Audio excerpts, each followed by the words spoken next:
Evangelho de Marcos, capítulo 6, versículo 16. Diz assim: mas quando Herodes ouviu essas coisas, disse: João, o homem a quem decapitei, ressuscitou dos mortos. Pois o próprio Herodes tinha dado ordens para que prendessem João, o amarrassem e o colocassem na prisão, por causa de Herodias, mulher de Filipe, seu irmão, com a qual se casara. Porquanto João dizia a Herodes: não te é permitido viver com a mulher do teu irmão.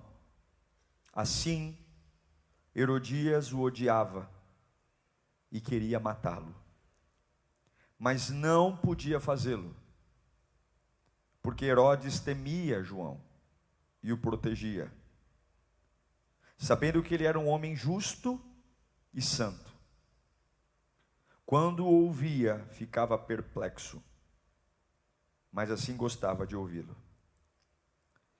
É muito bonito sentar na igreja, ocupar as cadeiras de um auditório como esse e ouvir o quão lindo Deus é e o quão poderoso e maravilhoso Ele é. Nós, pregadores, somos excelentes para contar histórias lindas a respeito de Deus, da sua grande atuação, do seu grande livramento, da forma única como Deus trata o homem. Mas a Bíblia e a vida não é feita só de lindas histórias.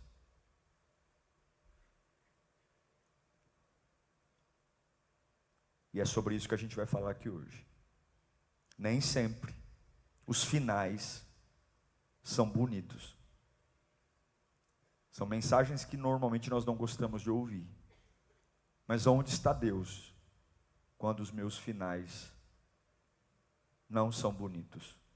Onde está Deus quando o término parece que Ele não livrou, não fez? Curve sua cabeça. Senhor Jesus, esta é a palavra que o Senhor tem para nós nesta manhã. Aviva-nos, ajuda-nos, queremos receber Tua voz, a voz que embriaga a nossa alma, a voz que me encoraja a prosseguir, a voz que limpa os meus olhos, a voz que me dá combustível, a voz que me abençoa. Fala conosco, Senhor, nesta manhã, que o meu coração entenda, que a minha alma viva e que minha cabeça possa saber o que o Senhor tem para nós. Em nome de Jesus eu oro, amém. Sim, a vida não é feita só de lindas histórias, não é. E acredito que todos nós aqui, mesmo servindo a Deus, buscando, temos alguma história que o final dela não foi revertido. Momentos que a gente ora e parece que Deus não faz absolutamente nada. A gente crê, a gente chora, a gente se derrama, dores, crises, a gente se rasga e o céu fica em silêncio. Nada acontece, nada melhora e muitas vezes o contrário. Parece que a gente ora e as coisas pioram. Mas a grande pergunta é: o que eu devo fazer quando Deus parece estar inativo? Quando parece que eu estou jogando uma conversa no vento? Quando parece que ao contrário, Ele está longe, distante de mim, incomunicável? A primeira verdade bíblica que você tem que colocar no seu coração, e você não pode esquecer disso nunca na sua vida, nunca, mas nunca mesmo, porque a hora que você esquecer isso, o diabo te engana. A hora que você esquecer isso, o diabo ganha a sua cabeça. Guarda isso no seu coração com toda a tua força. O fato de Deus estar em silêncio não significa que Ele está ausente. Repita comigo: o fato de Deus estar em silêncio não significa que Ele está ausente. Essa é uma verdade que você tem que ter na cabeça. Segunda de manhã, não sinto a glória de Deus, parece que tudo está piorando, mas Ele está aqui em algum lugar. Estou no meio de uma reunião de crise, estou desfavorecido nessa reunião, todos contra mim, eu não tenho nem palavras para dizer, vou sair humilhado dessa reunião. Deus, cadê o Senhor? Eu me preparei, eu orei, e está tudo contra mim, parece que o inferno se levantou e eu não tenho nem defesa, eu não estou sentindo o que Deus está fazendo, eu não estou percebendo, mas Ele está aqui em algum lugar. Você não pode perder a percepção de que Deus, mesmo em silêncio, sempre estará em algum lugar perto de você. Não é porque você não ouve que Ele deixou de ouvir você. Não é porque Ele não está falando que Ele deixou de ouvir o que você fala. Não é porque você não sente a presença dEle que Ele não esteja presente. Aí vamos lá. Por que escolhi o texto de João Batista? João Batista, ele é primo de Jesus Cristo. João Batista foi o homem que preparou o caminho para o ministério de Jesus. Ele anunciava de forma enfática: o Messias está chegando. João Batista tinha discípulos, e ele pregava sobre o Messias, ele discipulava, ele batizava, ele condenava os pecados, ele não tinha papa na língua, ele dizia mesmo o que pensava, não tinha que fazer média com ninguém. João Batista tinha uma personalidade forte, ele se vestia fora do padrão, as roupas dele eram meio estranhas, vestiam-se de couro de camelo, comia gafanhoto e mel silvestre, era um camarada meio estranho. Se estivesse aqui hoje, a gente ia ficar olhando para ele assim, dizendo: ixi, maluco. Ele era meio maluco, porque todo homem meio assim, com a fiação boa, é meio maluco, acredita que Deus pode curar tudo, entende? Pessoas que têm muita conexão com Deus não têm medo do impossível. Pessoas que têm muita conexão com Deus não desanimam facilmente. Hoje não se vestem de pele de carmelo, mas começam a rir na cara do impossível, dizendo: meu Deus pode todas as coisas, e eu não tenho medo de nada. As pessoas comuns odiavam João Batista, porque ele era um tapa na cara da sociedade. Ele era um escândalo. Ele apontava o dedo e dizia: você é raça de víbora, sua cobra. João Batista não tinha muito tato em pregar, ele pregava escandalosamente. E o rei Herodes, rei de Antipas, era casado, e ele se apaixona pela mulher do irmão. Ele é rei, e o rei é rei. O que ele faz? Ele se divorcia, faz o irmão se divorciar e se casa com a mulher do irmão, Herodias. Só que aí a gente tem um primo de Jesus, que é profeta, que não faz média, que não passa pano para ninguém, que é totalmente desapegado a orgulho, posição, que trabalha incansavelmente. E aí João Batista, na lata, aponta o dedo para Herodes e diz: você não pode casar-se com a mulher do seu irmão, isso é errado. João Batista é preso. Sim, aquele camarada que trabalhou incansavelmente para Jesus, ele é preso. Ele mesmo disse: eu não sou digno, Jesus, de desatar sequer as suas sandálias. Não sei se você lembra do batismo de Jesus. Quando Jesus caminha até o Rio Jordão para ser batizado por João Batista, o próprio João diz: eu não sou digno de te batizar. E Jesus diz: não, você vai me batizar para cumprir as profecias, para se cumprir o meu ministério. João Batista, ele é uma arma poderosa, mas você não vê Jesus acompanhando João Batista em momento nenhum. Você não percebe na Bíblia Jesus tentando ajudar João Batista, principalmente depois de que ele é preso. A maior missão de João Batista era preparar o ministério de Jesus. Quando Jesus começa o ministério, João é muito mais famoso que Jesus. João tem discípulos, Jesus não tem discípulos ainda. João já batizava faz tempo, Jesus nem começou ainda o ministério. Mas quando Jesus vem, João não tem ciúmes nenhum, ele é totalmente desapegado, porque ele entende a natureza de quem é Jesus. E muitos discípulos de João debandam para o lado de Jesus, e está tudo bem, ele é um servo, ele entende que o papel dele é preparar o caminho. E agora João Batista está preso, porque ele fielmente serviu a Jesus. Ele está preso porque ele pregou o evangelho. Ele está preso porque ele dedicou a vida dele a uma causa que não era dele, era a causa do primo dele. Sim, hoje eu entendo que Jesus é o Senhor. Sim, hoje eu já sei que ele ressuscitou. Mas coloque-se na posição de João. Jesus ainda não é o grande Messias, ele ainda não se manifestou ministerialmente, ele está começando o ministério dele. Jesus ficou basicamente 30 anos anônimo, morando na casa do Zé com a Maria, filho do carpinteiro, em Nazaré. E João é primo dele, João conhece ele, mas João respeitava. Hoje é muito mais fácil crer em Jesus do que na época de João. E a gente sabe como é difícil o santo de casa fazer milagre, sim ou não? Qualquer um aconselha teu filho, vai você aconselhar, vai dizer que você é careta, vai dizer que você não sabe nada.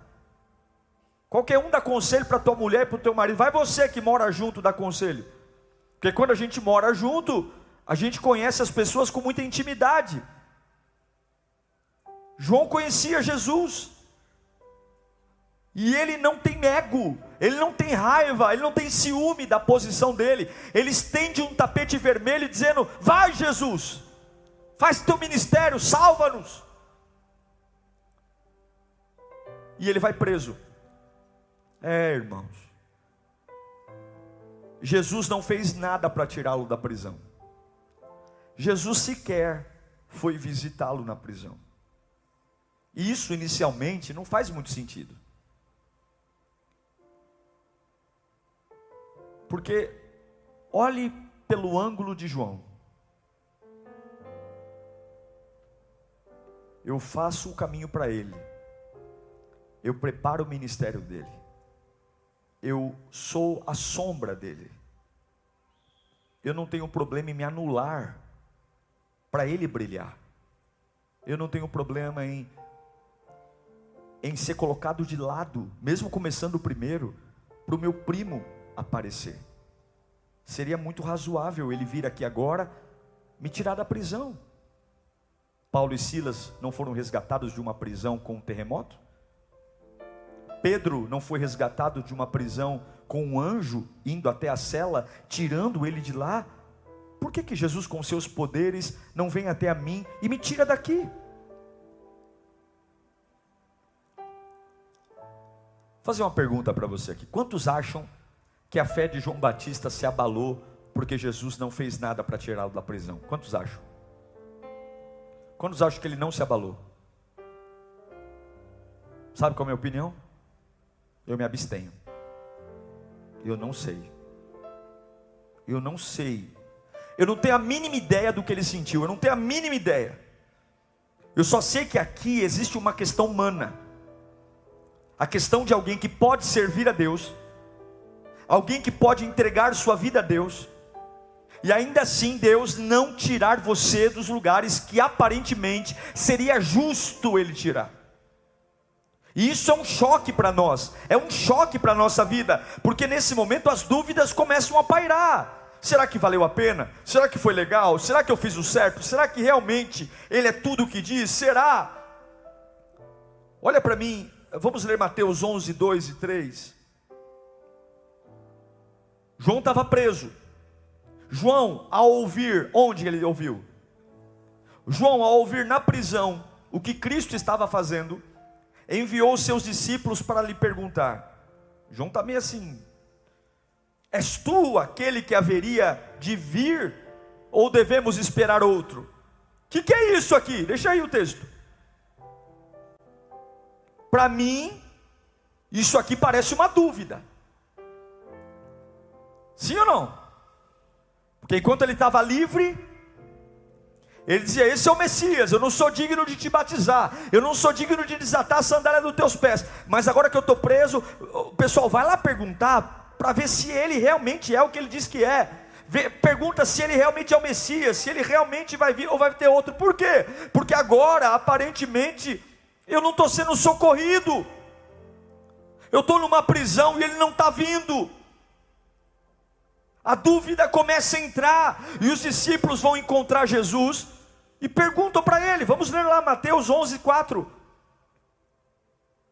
Chegam lá: ô Jesus, teu primão está lá preso, lá no Carandiru, e ele quer saber se você é mesmo o Messias ou não é. Olha o que Jesus diz: voltem e anunciem a João o que vocês estão ouvindo e vendo. Os cegos vêm, os mancos andam, os leprosos são purificados, os surdos ouvem, os mortos são ressuscitados, e as boas novas são pregadas aos pobres. E feliz é aquele que não se escandaliza por minha causa. Jesus está no auge do ministério.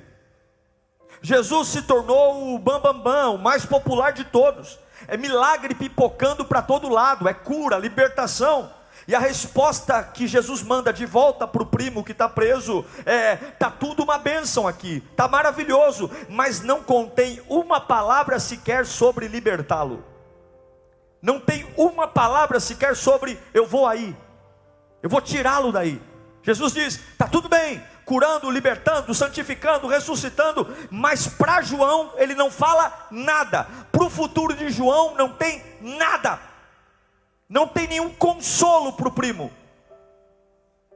João deve ter recebido o recado de volta e dito: ok, eu estou entendendo, mas e a mim? E sobre mim? Não tem nada para mim. Mas nunca reclame do ruim, sempre pode ficar péssimo. Viu? Nunca reclame do ruim, sempre pode ficar péssimo. João Batista está preso, Jesus não vai visitar. E agora no palácio de Herodes tem uma festa. Herodes toma mais do que devia, e pessoas que ficam muito alegres começam a querer prometer coisas que não deveriam. Ele chama a enteada para uma conversa, a filha da Herodias. Ele está bebo, a mulher está beba,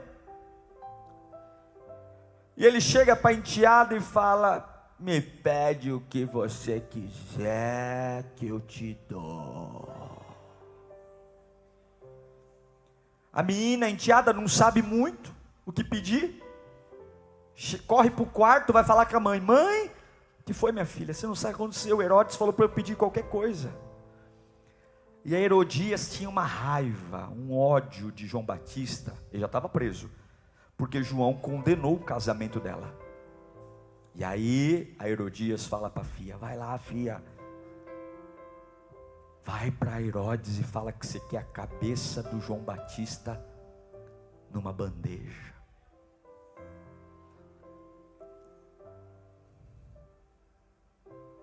Peça a cabeça dele. Há pessoas que são cruéis. Não basta estar preso, tem que estar morto. E eu digo para você que muitas vezes não é nem a ação do diabo, não, é o ser humano mesmo que é ruim. É o ser humano mesmo que é incansável em destruir. O homem já estava preso por causa dela, mas ela não queria só ele preso, ela queria ele morto. Sabe por quê? Porque a verdade ou ela nos liberta, ou ela nos tortura. Como a verdade não a libertou, a verdade que João Batista pregou a machucava. Então eu quero matar esse homem que fala a verdade. É por isso que Jesus, ou você ama, ou você odeia. O morno não fica. O evangelho, ou você se entrega de cabeça e vive ele em águas profundas, ou você logo desvia e você não aguenta estar. Deus não suporta o morno, Deus não tem como lidar com o morno. Ou a verdade faz as cadeias caírem, ou a verdade faz você abrir mão do pecado, ou logo você está com a língua para fora cansado, dizendo: eu não aguento mais essa vida de ser crente. Porque não tem nada no reino de Deus que não seja radical. O reino de Deus não é morno, o reino de Deus não é tranquilo, o reino de Deus é radical, é rápido, é ágil, é violento, é transformador. É gente que olha para você e fala assim: ué, você mudou muito e vou mudar ainda mais. Você não viu ainda quem eu estou me tornando. É assim que é. E aí João Batista está preso. A cabeça dele agora pode ir para uma bandeja. E aí o que acontece? Lá na prisão, Deus envia um batalhão de anjos com espada de fogo, abre as celas e diz: João Batista, saia daí que eu vim resgatar você. Ou então uma carruagem de fogo chega com 2 serafins com trombetas dizendo: prisão tudo bem, agora cabeça na bandeja não, aí é demais, eu vou te resgatar, você está livre. Venha, João, você é um grande seguidor, você é um exemplo de pregação, você é um exemplo de vida, saia daqui, olha, eu vim te resgatar. Não, irmãos, absolutamente nada acontece, e isso está na Bíblia. Por isso que a Bíblia não é um livro de fazer média, a Bíblia não é um livro de carochinha, a Bíblia não é um livro para encantar você, porque essa seria uma das histórias que não precisariam estar aqui. Eu estou falando de um Jesus que não vai visitar o primo, que não oferece ao primo fisicamente nenhum tipo de ajuda, mesmo sabendo que o primo precisa. Isso está na tua Bíblia. Então eu posso estar no hospital, orando por um parente meu, clamando a Deus, deitando no chão do hospital, e o meu parente morrer com aquela doença. Então eu posso estar orando pelo meu casamento, clamando pelo meu casamento, e o meu casamento acabar. Então eu posso estar orando pelas minhas finanças, clamando, e no final do mês a empresa entra em falência.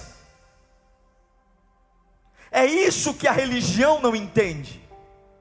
É isso que a nossa cabeça pira, porque não nos ensinaram esse lado da fé.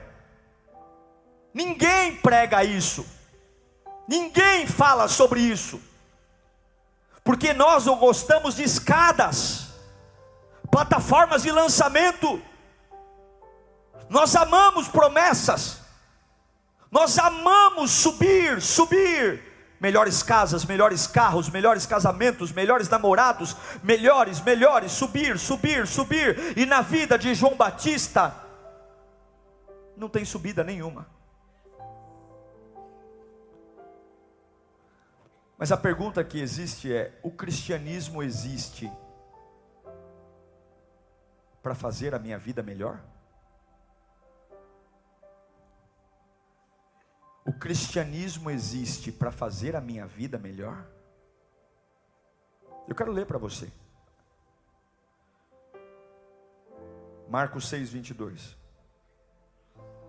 Vamos ler, é importante. Quando a filha de Herodias entrou e dançou, agradou Herodes e aos convidados, o rei disse à jovem: peça-me qualquer coisa que você quiser, e eu darei. E prometeu sobre juramento: seja o que for que me pedir, eu darei até metade do meu reino. Olha o ódio da mulher, né? Podia me pedir metade do reino, não. Ela saiu e disse à sua mãe: que pedirei?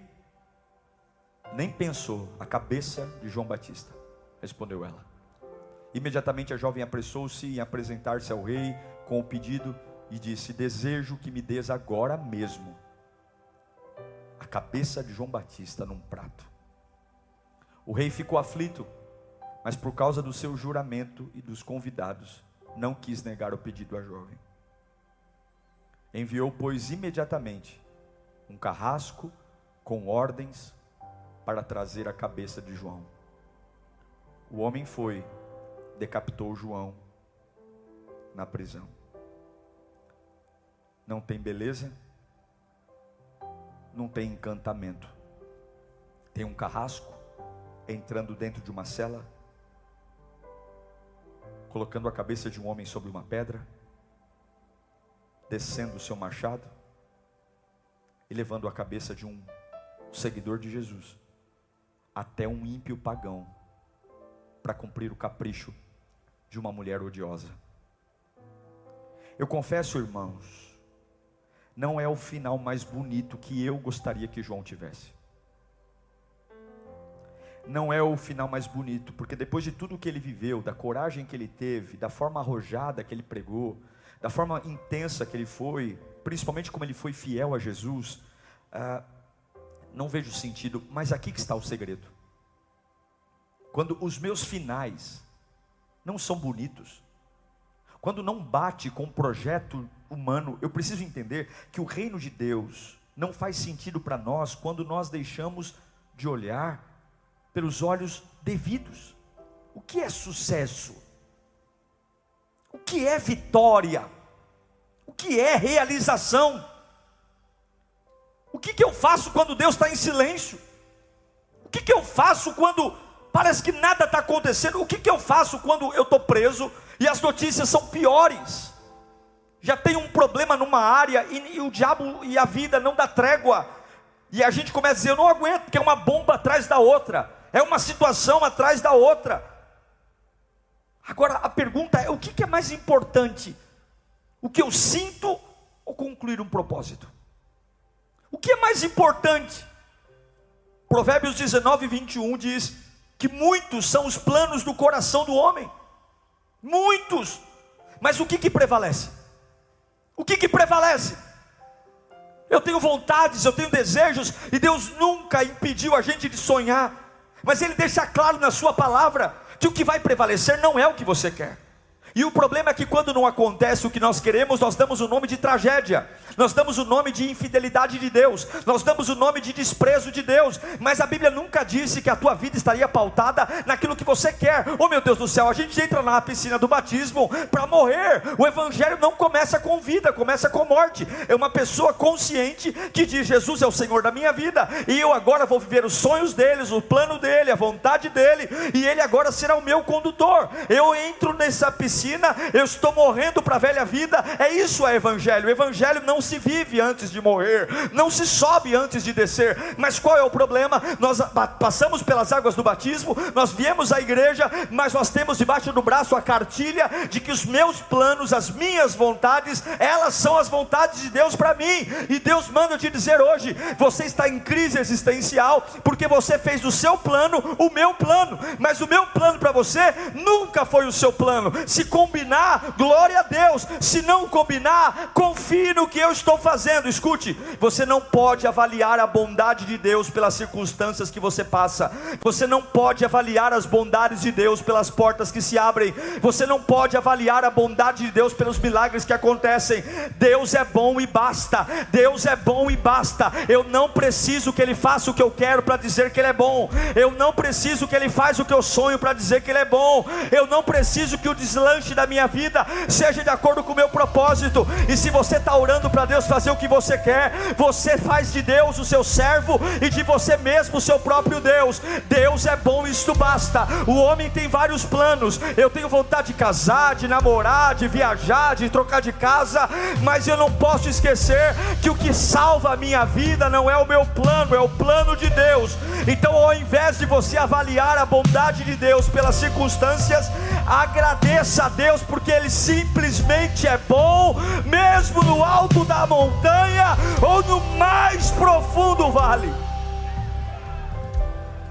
A sua fé não pode estar no seu plano. A sua fé não pode estar no seu plano. Se você tiver a fé no plano, você não avança. A sua fé não pode estar no seu plano. A sua fé tem que estar no plano de Deus. Romanos 8:28 vai dizer: e sabemos que todas as coisas contribuem juntamente para o bem daqueles que amam a Deus, daqueles que são chamados segundo o seu propósito. Paulo está dizendo: o que você gosta e o que não gosta contribui. O que é doce e o que é amargo contribui. O que faz você sorrir contribui. O que faz você chorar contribui. Até o triunfo dos inimigos sobre a sua cabeça, e em algum momento pode contribuir. Até a vergonha que você diz, parece que Deus me abandonou, pode contribuir, porque nunca é o que você vê, sempre é o que Deus vê. Nunca é o que você põe no papel, sempre é o que Deus planejou antes da fundação do mundo. Você diz, eu não sei falar porque não passo de uma criança, e Deus diz, você vai falar porque antes de te fazer, ainda no ventre, eu vou pôr na tua boca as minhas palavras. Meus irmãos, se fosse pelos nossos planos, nós não estaríamos aqui agora.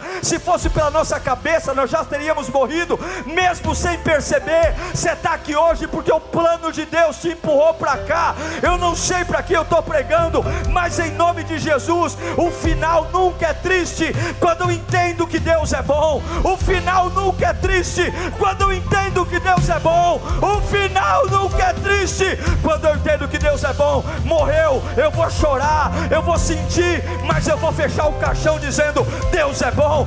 Eu não sei o que está acontecendo, mas Deus é bom. Eu estou na prisão, Jesus não veio me socorrer, a minha cabeça está indo para uma bandeja. Meu Deus do céu, a alma grita, Ele me abandonou, Ele não me ama. Mas meu espírito que um dia o recebeu vai dizer, cala a boca, alma, Deus é bom.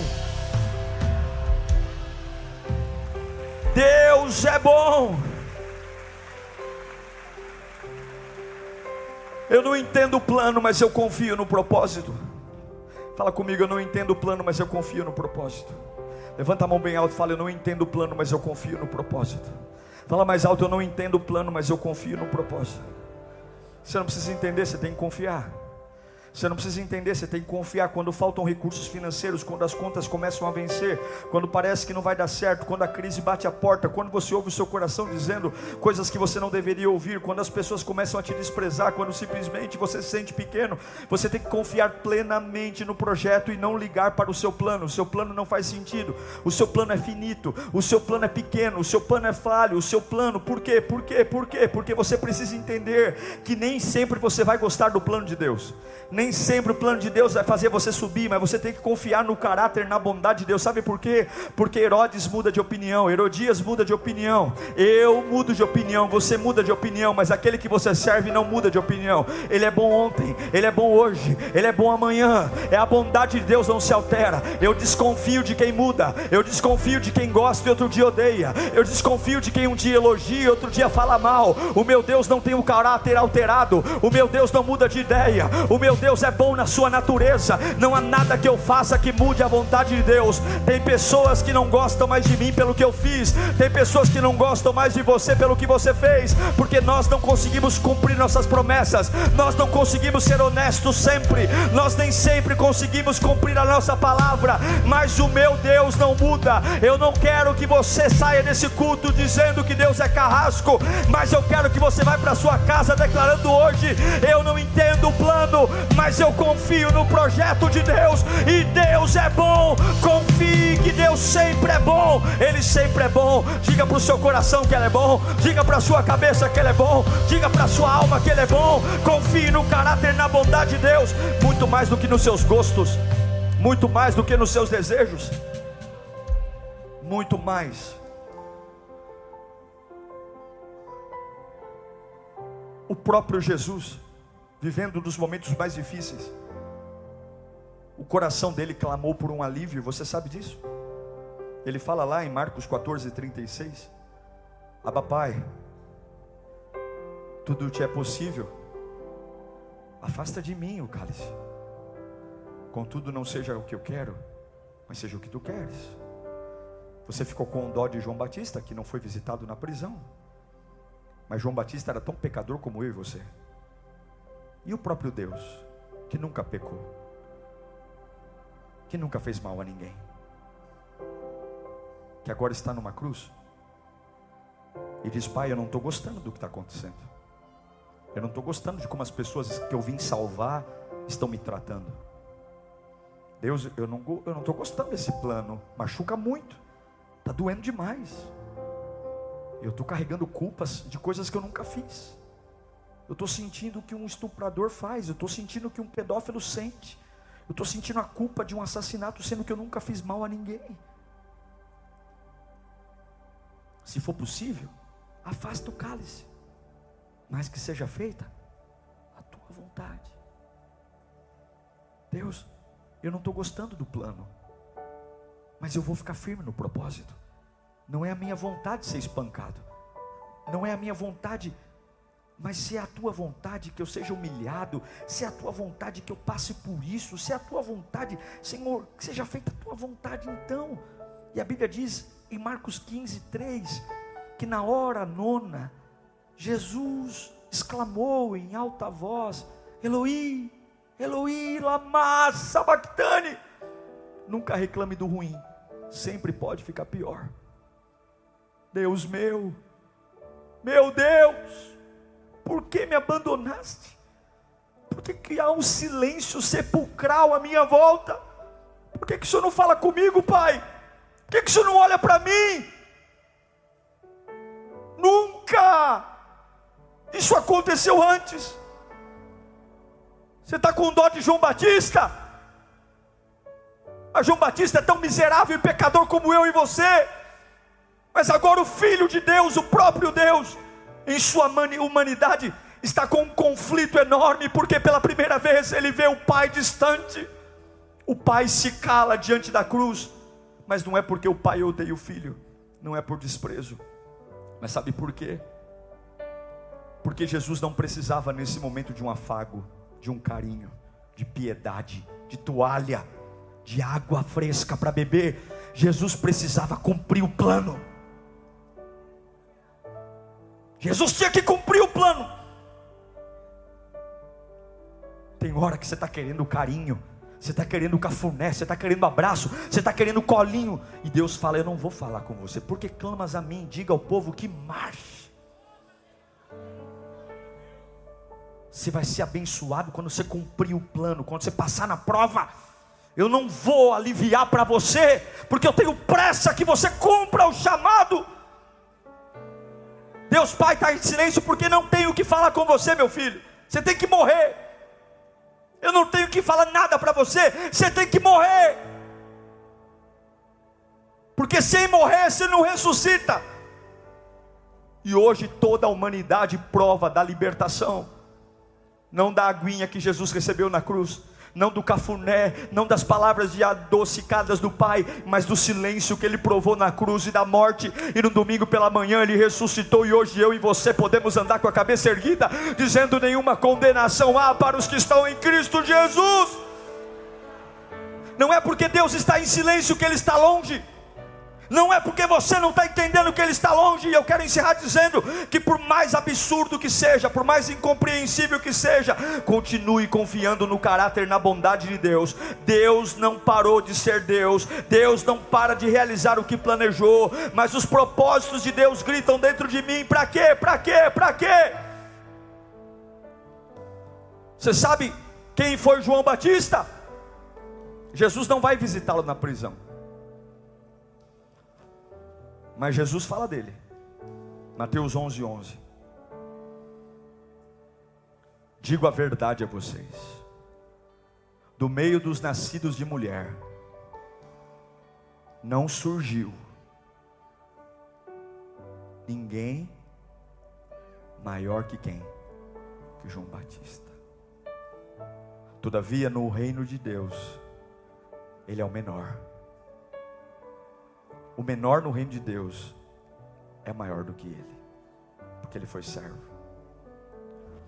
Jesus está dizendo: a honra dele não vai ser aqui. Aqui não. Todos vão ver um homem que não foi socorrido na prisão, mas não negou sua fé. A morte não o intimidou. Quando o carrasco entra na cela, ele sabia o que ia acontecer. E ele não xingou Jesus. Ele não disse que Jesus era cruel. Ele simplesmente pôs a cabeça sobre a pedra. Pode cortar. Ele não veio me visitar, mas ele continua sendo bom. A história de João Batista não é uma história triste aos olhos de Deus. É uma história triste para nós, que estamos acostumados a foguetes, aviões. Comece a olhar sua vida pela perspectiva de Deus. E você vai perceber o porquê que Ele chama você de mais do que vencedor. Deus está tão perto quanto o ar que você respira. Deus está tão perto quanto esse irmão sentado ao seu lado. Deus está tão perto. E Ele apenas diz: você não precisa gostar, você só precisa confiar. Você não precisa gostar do que eu estou fazendo, você só precisa confiar no que eu estou fazendo. Aleluia. Você não precisa gostar do jeito que eu estou lidando na tua casa, você só precisa confiar que eu estou lá na tua casa. Você não precisa gostar do jeito que eu estou lidando na tua empresa, você só precisa confiar que eu estou lá dentro da tua empresa. Você não precisa gostar do jeito que eu estou tratando a tua saúde, só confia em mim. Eu não preciso gostar, eu preciso confiar. Eu vou acordar confiando, eu vou adorar confiando, eu vou dar glória a Deus confiando. Meu Deus do céu, está todo mundo dizendo tadinho, tadinho nada, tadinho você. Eu tenho Deus, mas você está na cruz, eu não sou tadinho não. Ele tem plano, eu sou mais que vencedor. Mas a tua cabeça vai ser cortada. O coitado, ele vai para a igreja, olha o que aconteceu. Eu não ando por vista, eu ando pela fé. Eu não preciso gostar, eu preciso confiar. Eu confio, eu confio, eu confio. Minha mãe muda, minha esposa muda, minha filha muda, eu mudo, meu pai muda, meus amigos mudam, os voluntários mudam, pastores mudam, padres mudam, amigos mudam. O meu Deus não muda. Ele é o mesmo, o caráter dele, a bondade dele se manifesta. Ele é o mesmo, ele é bom. E eu não vou rebaixar o meu Deus à minha situação, eu não vou rebaixar meu Deus aos meus problemas. Ele é fiel, ele é fiel. Eu não preciso gostar, eu preciso confiar. Oh! Então eu termino esse sermão te perguntando: onde Deus está nos seus finais tristes? No mesmo lugar onde sempre esteve, amando você, cuidando de você, tendo o melhor plano que você poderia ter, e garantindo que o teu final não é final de vergonha, é um final de honra. Nenhum de nós aqui é maior que João Batista. Nenhum homem nascido de mulher é maior que João Batista. Nenhum homem nascido de mulher é maior que João Batista.